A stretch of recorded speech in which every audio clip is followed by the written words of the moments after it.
সহিহ মুসলিমের বর্ণনা, আবু হুরায়রা রাদিয়াল্লাহু তাআলা আনহু বর্ণনা করেন, নবীজি বলেন, লাকিনু মাউতাকুম লা ইলাহা ইল্লাল্লাহ।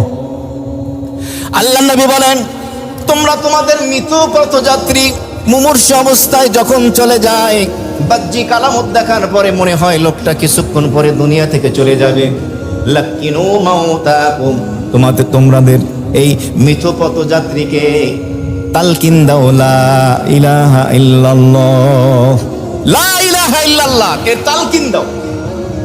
অন্য হাদিসে সুনান আবু দাউদের বর্ণনা, আবু সাঈদ খুদরি আবু হুরায়রা রাদিয়াল্লাহু তাআলা আনহু বর্ণনা করেন, নবীজি বলেন, ইকরাউ ইয়াসিন আলা মাউতাকুম, তোমাদের মৃত পথযাত্রী যাকে মনে হচ্ছে মুমূর্ষু অবস্থায় দুনিয়া থেকে কিছুক্ষণ পরে চলে যাবে, তার কাছে তোমরা সূরা ইয়াসিন তেলাওয়াত করো।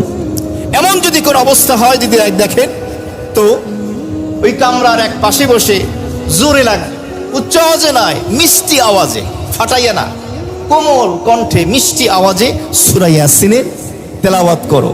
মৃত্যু যন্ত্রণা আসান করে দেবেন কে? আল্লাহ।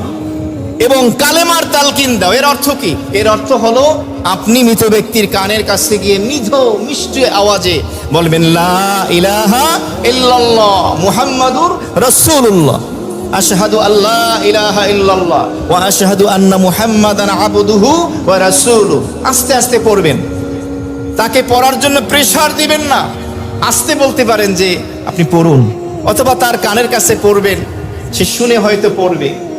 কারণ মৃত্যুর একটা কষ্ট আছে, এই মুহূর্তে সে যদি অস্বীকার করে, এটা অনেক বড় ইমানের জন্য ক্ষতিকারক।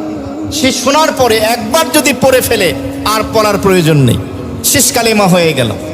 আর যদি দুনিয়াবি কোনো কথা একবার আবার বলে ফেলে, তাহলে আর একবার পড়তে হবে, কিন্তু তাকে জোর না করা।